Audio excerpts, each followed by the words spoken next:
au châtiment douloureux. Et sachez qu'Allah subhanahu wa ta'ala a préparé une demeure dans laquelle il châtiera personne qui ne désobéira, personne qui se sera enorgueilli et qui se sera ennuyé dans le feu, qui aura contredit le prophète Mohammed d'Allah azza wa jalla.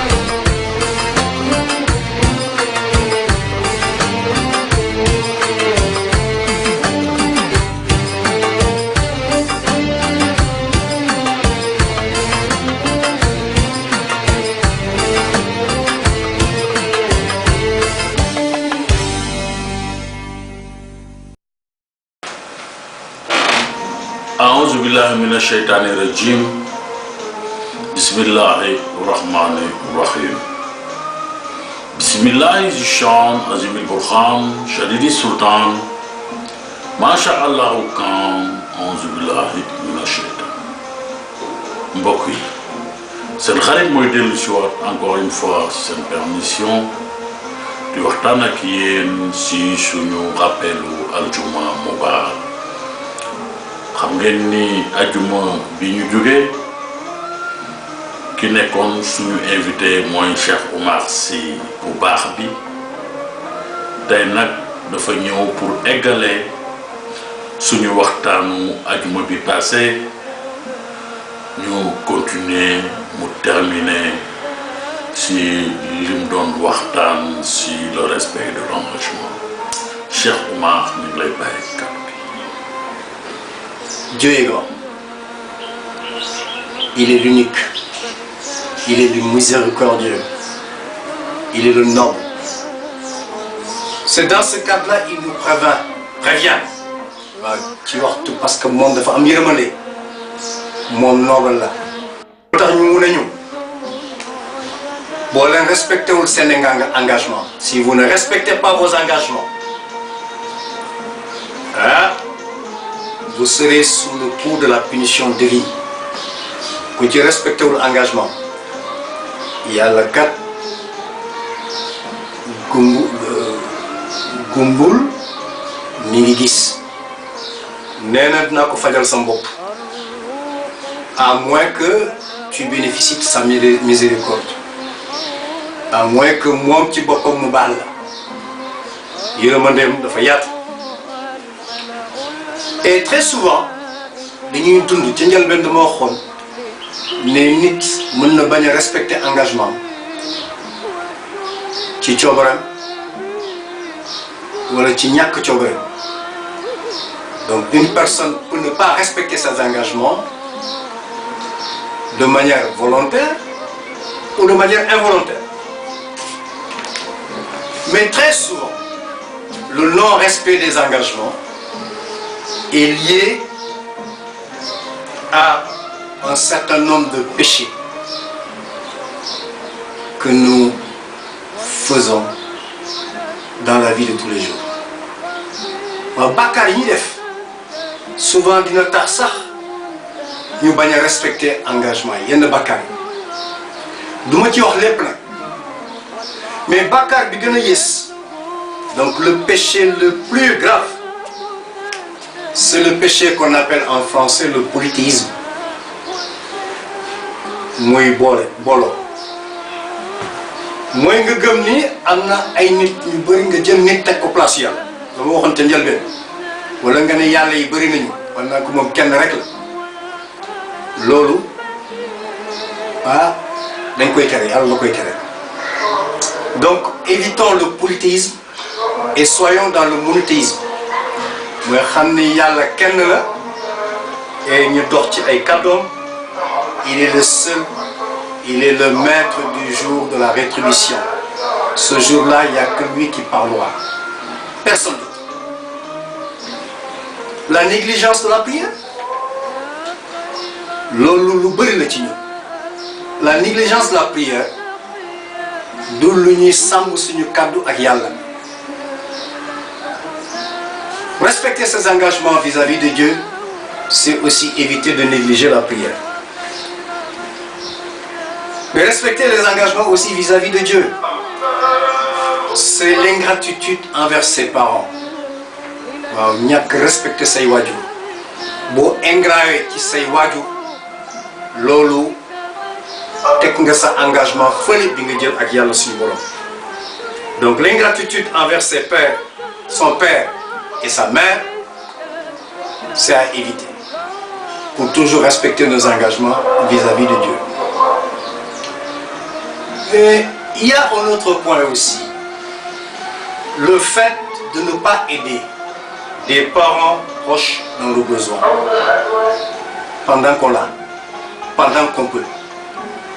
ci wolof mooy que nga am nga mën nga bañ a dimbali ci say waajur wala say mbokk yoo xam ne ñu ngi sa wet te ñu soxla ko loolu yëpp lu ñu war a sàmm la pour respecter suñu engagement ak yàlla.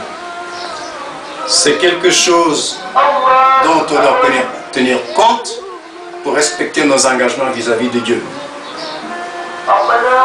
Un autre point, péché qui nous pousse à ne pas respecter nos engagements vis-à-vis de Dieu et qui est très fréquent dans la vie de tous les jours, c'est l'adultère. Yàlla moom ci wolof yàlla sib na lu ñu war a moytu la moo tax yàlla ci ay kàddu yu bëri dafa naan j'aime les endurants ñi nga xam ne dëgër nañu dama leen soxla du lu ñu ñëw rek nga dem donc il faut nga xam ni bu mbirum adultère bu taxawee rek war nga moytu ne yàlla bëgg ko nga moytu ko nga bàyyi ko donc damay ñaax nit ñi ñu moytu ko il faut éviter l'adultère, c'est dangereux. Alors l'autre exemple que je peux donner aussi, c'est l'homosexualité. ci wolof mooy mbirum góor jigéen dañ ko war a moytu lu yàlla sib la bu ñu bëggee suñu engagement ak yàlla. loo xam ni dafa bëri aussi ci suñu adduna bi mooy faux témoignage. waaw booy témoigner da ngay témoigner ci dëgg da ngay témoigner, tu dis la vérité quand tu fais un témoignage. loolu yàlla sopp na ko trop. Le jeu de hasard PMU bi jeu bi pari foot bi ñi koy laal bëri na lool mais loolu yëpp dafay yàq suñu engagement vis-à-vis de Dieu, donc il faut l'éviter. La calomnie, la diffamation, la médisance, ngay wax ngay jëw nit di wax li bon ci nit pour dootul amati valeur. La médisance, c'est l'action de dénigrer quelqu'un, d'agir sur sa réputation, de parler aux autres afin que cette personne-là puisse perdre sa bonne image. C'est mauvais. C'est aussi le mensonge. Le mensonge, il faut qu'on l'évite. Fen baaxul. Mais dinañu wax aussi ne li yàq suñu engagement ak yàlla mooy corruption. ma jox la nga jox ma marché ki koy laaj ki koy joxe ak ki koy encouragé yëpp ñoom ñëpp même boobu la ñu am. Donc corruption lu ñu moytu la. La corruption c'est pas bon. Je n'oublie pas l'hypocrisie. waaw hypocrite baaxul. Il faut que nga won yàlla suñu borom ne dama la gëm mais yàlla bëggul hypocrite mooy ñi won yàlla ne yow laa gëm te gëmuñu ko. Faire semblant de montrer à Dieu que j'ai la foi profonde sans l'avoir au fond de toi-même. Personne ne peut tromper Dieu. Il est maître de tout, il sait tout. Donc nañu moytu hypocrisie baaxul. La trahison, la méchanceté envers son voisin, soxore sa dëkkandoo. La vaine querelle, la malhonnêteté, le goût, avoir le goût de la dispute. fu ñu la fekk rek yaa ngi créer histoire, fu ñu la fekk rek yaa ngi xambatal bi. Tu sèmes la zizanie. tu sèmes la discorde. Tout ça, ça nous renvoie à la tromperie, à la ruse. Et pour terminer, je parle de l'injure. Les enfants aiment injurier. Mais quand tu injuries, tu manifestes le non-respect de tes engagements vis-à-vis de Dieu. C'est diggante que ça va bien. Que Dieu nous en préserve. Car Dieu dit, le jour de la rétribution, nous scellerons leur bouche, tandis que leurs mains, nous parlerons, et leurs pieds témoignent de ce qu'ils ont accompli. Yàlla nee na kat bésu penc ma ci wolof dinañ tëj seen gémmiñ mais loxo dina wax tànk dina man kat yóbbu na ma fii yóbbu na ma fële bés boobu mooy bésu dëgg yooyu yëpp war na tax ñu sàmm suñu diggante ak suñu borom, qu'on respecte nos engagements vers Dieu et faire le maximum pour renforcer notre croyance en Dieu qui représente l'œuvre la plus noble d'une vie.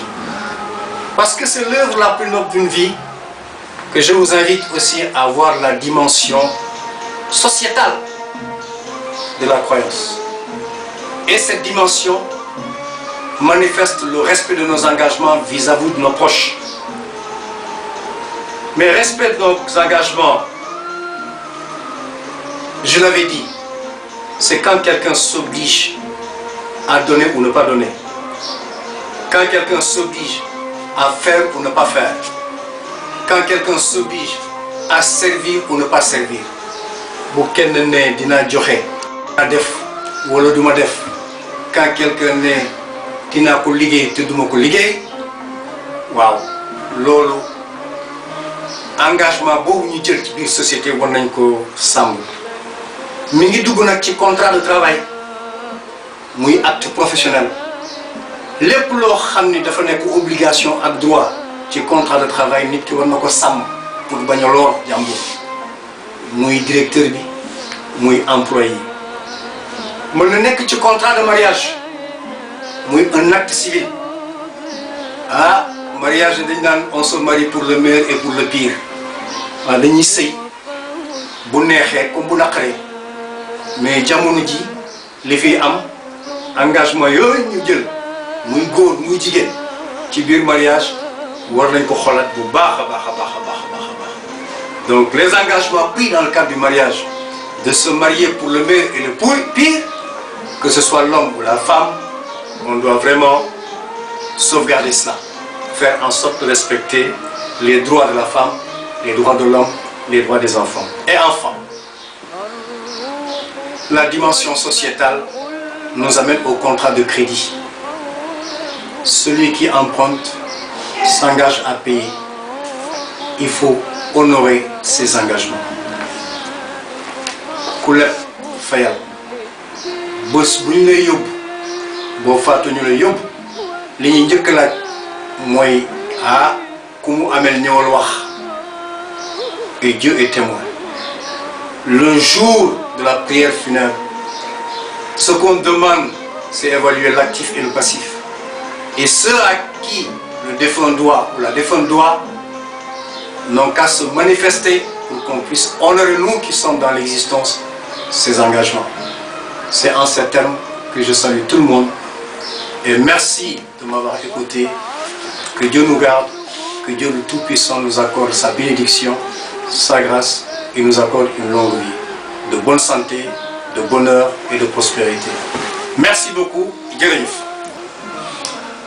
Jërëjëf Cheikh Oumar Sy suma xarit maa ngi lay gërëm di la sant si waxtaan wu leer wi te bëri enseignement bi nga defal ajuma bi passé ak ajuma tey bi di la wax ni yàlla moo lay fay parce que lii si jaamu yàlla la bokk maanaam muti xam-xam ñëw bokk kook ni c'est un acte de foi et de piété yàlla la yàlla fay gën a leeral xam-xam bi sàmm cër yi defar njaboot gi bu baax sàmm njaboot gi yal na ko yàlla def yéen ñi ñuy seetaan maa ngi leen di wax ni man de xaw ma dara yéen a ma gën a xam damay def rek li yàlla santaane maanaam ñuy defarante ay rappel kon nag maa ngi leen di ñaanal di sàkku si yéen ñaan di leen wax di ñaanal aussi la jeunesse sénégalaise comme ni ma koy faral di waxee yàlla defal ñu am une jeunesse vraiment travailleuse une jeunesse saine qui nous permettra de lorgner, qui nous permettra d'espérer un avenir radieux pour notre cher Sénégal maa ngi leen di sant di leen gërëm ba beneen yoon jërëjëf